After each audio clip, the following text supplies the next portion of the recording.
नमस्कार दोस्तों, स्वागत है आप सभी का आपके अपने चैनल द रिटेल इन्वेस्टर में। यहाँ पे मैं चर्चा करने वाला हूँ दोस्तों एक और केमिकल स्टॉक की। इससे पहले मैंने सुमितोमो केमिकल के ऊपर ऑलरेडी चर्चा की हुई है। यहाँ पे मैं चर्चा करने वाला हूँ दीपक नाइट्राइट की दोस्तों। और जैसे कि आपको दिख रहा होगा, दीपक नाइट्राइट दोस्तों टेक्निकली काफ़ी वीक हो चला है। और जैसा कि आपको आपकी स्क्रीन में दिख रहा होगा, और मैं एक आप कह सकते हैं न्यूज़ आर्टिकल पढ़ रहा था, बताऊंगा वो क्या कह रहे हैं टेक्निकली। लेकिन आप प्राइमा फेसिया देखेंगे, स्टॉक अपने एक बहुत बड़े साइकोलॉजिकल जो सपोर्ट है, यानी 2000 उसके नीचे क्लोज दिया है। बट एक जो छोटी आप कह सकते हैं उम्मीद की किरण है, स्टॉक 1990 के दोस्तों 1990 के ऊपर क्लोज दे रखा है। ठीक है, 1990 के ऊपर क्लोज दिया हुआ है। तो यानी कि इसके कारण ये हो जाता है दोस्तों कि कल का दिन, यानी कि हम मान के चलें जो मंडे का दिन है, वो इस स्टॉक के इन्वेस्टर्स के लिए बहुत इंपॉर्टेंट हो जाता है, क्योंकि कल आर या पार का दिन हो सकता है। आपको मैं ज़रा थोड़ा पीछे ले जाकर के दिखाता हूँ दीपक नाइट्राइट में। आप मात्र 1 महीने पहले जाएं, स्टॉक में आप देखें ये 2000 के ऊपर गया, फटाक से नीचे 1970, फिर ऊपर गया, आप देखें यहाँ पे 2045, फिर ये 2013 ऊपर, फिर आप देखें ऊपर गया ये 2091, और उसके बाद टूटते टूटते टूटते ये 1990 के ऊपर क्लोज दिया। यानी एक बार फिर से ये जो 2000 रुपये का लाइन है ना दोस्तों, ये देखिए, ये जो 2000 की लाइन है, ये इसके नीचे क्लोज दिया है। अब आप देखेंगे सबसे पहला ये जो कौन सा लेवल है दोस्तों, आप देखें 1970 स्टॉक के लिए बहुत नियर टर्म की बात कर रहा हूँ मैं, एक इम्पॉर्टेंट सपोर्ट हो जाता है। लेकिन जैसे आप पिक्चर को थोड़ी बड़ा करेंगे ना, थोड़ा आपको 6 महीने का चार्ट दिखेगा, और आपको दिखेगा कि ये जो गिरावट है ये 1930 के आसपास, ये देखिए, ये अगर जारी रहती है तो ये जो गैप है ना दोस्तों, ये देखिए, ये वाला जो गैप है ये फुलफिल करने जाता है। तो आप देखें तो ये जो लाइन है आप देखिए, ये वाली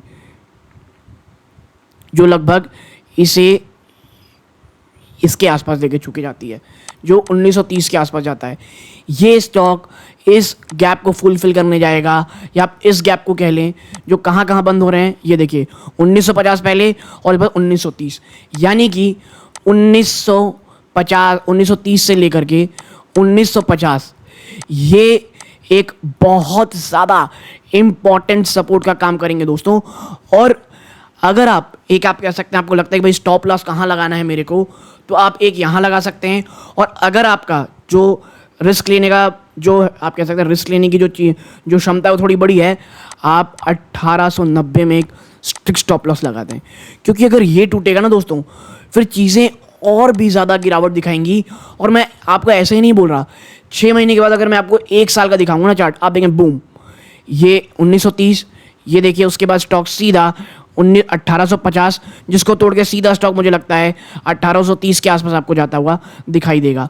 लेकिन मोर और लेस एटलीस्ट 1750, जी हाँ, दीपक नाइट्राइट के लिए ना 1750 एक मुझे लगता है सबसे बड़ा सपोर्ट जोन का काम करने वाला है। अगर आप सोच रहे हैं कि भाई मेरा लॉन्ग टर्म विजन है, मुझे एक्यूमुलेट करना है, तो देखिए आप कल अगर गिरावट होती है स्टॉक 1950 के आसपास, वहाँ से आराम से एक्यूमुलेट करना शुरू करें। ठीक है, एक बड़े अमाउंट यहाँ डाल लें, उसके बाद इंतज़ार करें 1750 के आसपास के आने का। नेक्स्ट चंक ऑफ इन्वेस्टमेंट यहाँ सोच सकते हैं, और देन 1500, जो मुझे नहीं लगता स्टॉक ये तोड़ेगा। क्योंकि देखिए स्टॉक मार्केट है, मैं ये नहीं कह सकता कि भैया ये कभी तोड़ेगा नहीं, लेकिन इसको तोड़ने के लिए ना दोस्तों, चाहे स्टॉक मार्केट में भयंकर गिरावट हो, पूरे के पूरे सेक्टर में भयंकर गिरावट हो, ओवरऑल जो पूरा आप कह सकते हैं शेयर है उसमें गिरावट हो, तो फिर आप देखेंगे कि स्टॉक 1500 को तोड़ता दिखाई देगा, वरना चांसेस बहुत ज़्यादा कम है।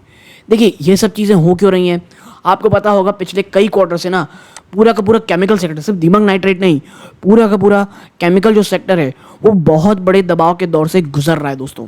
चाहे वो दीपक नाइट्राइट हो दोस्तों, चाहे वो आप कह सकते हैं SRF हो भाई, चाहे वो फाइन ऑर्गेनिक हो, ठीक है, और भी बहुत सारे हों, ये तमाम स्टॉक एक बहुत बड़े स्ट्रगल के दौर से गुजर रहे हैं दोस्तों। बट अक्सर मैं कहता हूँ भैया, अगर आपका मन है इन्वेस्टमेंट का, तो ये वही मौके होते हैं जब आपको धीरे धीरे एक्यूमुलेट करके इन्वेस्टमेंट करनी रहती है। जब स्टॉक्स भाग करके इन लेवल्स में चले जाते हैं, आप देखिए 1 साल पहले ये जो लेवल्स है 1, 2, 3, 4, ये जो लेवल्स कौन कौन से हैं आप देखें यहाँ पे, ये 2150, फिर ये 2600, 2260, फिर है ये देखिए ये एकदम ऊपर 2340। इन स्तरों पे दोस्तों इन्वेस्टमेंट नहीं की जाती। आप ट्रेड कर सकते हैं, स्टॉप लॉस लगाएं आराम से, लेकिन अगर आप एक्यूमुलेशन ना इन स्तरों पे स्टार्ट करेंगे, यहाँ पे लेने पे, यहाँ पे, तो at the end of the day आप एवरेज भले ही यहाँ पहुँचेंगे, लेकिन फिर भी आपको एक ठीक ठाक सा छोटा मोटा रनअप भी होता है, तो 10-15% का रिटर्न आपको आराम से दे देंगे। और ये मैं तब कह रहा हूँ ना जब केमिकल सेक्टर बहुत बड़े दबाव के दौर से गुजर रहा है, तब ये हाल है। आप बूम मार्केट में तो भूल ही जाइए, ठीक है। तो दीपक नाइट्राइट में मुझे लगता है थोड़ी गिरावट और हो सकती है। अगर होती है 1930 के आसपास, तो आपको एक्यूमुलेशन का, इन्वेस्टमेंट का काफ़ी अच्छा मौका ये स्टॉक दे रहा है दोस्तों, क्योंकि आपको पता होना चाहिए फंडामेंटली कहीं कोई प्रॉब्लम नहीं है। कंपनी केमिकल सेक्टर की एक मजबूत खिलाड़ी है। अभी धंधे में कमी है, जिस कारण आपको इस प्रकार की गिरावट देखने को मिल रही है दोस्तों, ठीक है। तो एक बहुत छोटा एनालिसिस आपके साथ शेयर करना था। अच्छा लगा हो वीडियो को लाइक कीजिएगा, चैनल पहली बार आए सब्सक्राइब जरूर कीजिएगा। ये श्रीकांत है, जय हिंद।